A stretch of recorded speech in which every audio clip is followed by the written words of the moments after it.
dia, Jairo. Bom dia, Basília.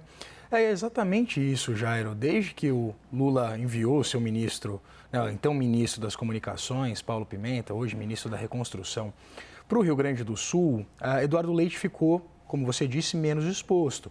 Ele foi alvo de muitas críticas no começo dessa tragédia, desde o início dessa tragédia. Foi acusado de tentar capitalizar politicamente o que estava acontecendo, porque trocou a foto no Twitter por uma foto dele com aquele colete da Defesa Civil e fazia as suas ponderações ali em coletivas de imprensa, fazia os pedidos, inclusive, para o governo federal. É o que eu sempre digo, Jairo?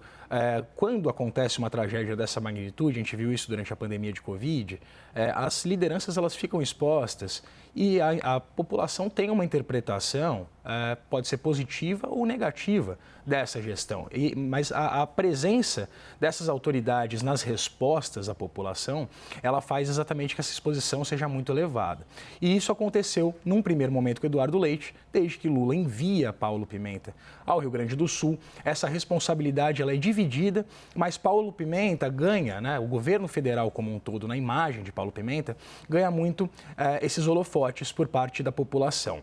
A gente sabe que tem um pano de fundo, apesar do ministro negar, de que há uma possível intenção ali do ministro de concorrer ao cargo de governador em 2026. Além disso, tem uma outra questão, como a Basília colocou, tem a proximidade das eleições municipais.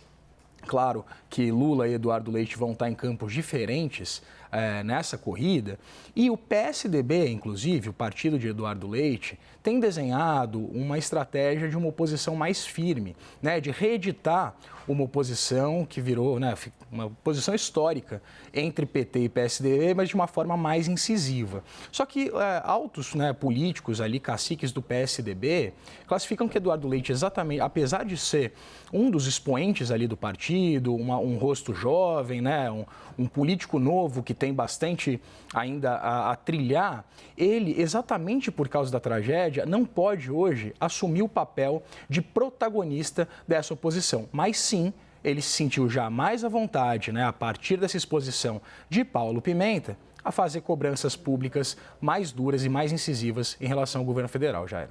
É porque sabe que depende da ajuda do governo federal em relação à reconstrução do Rio Grande do Sul, não dá para cobrar demais e às vezes perder um pouco desse diálogo,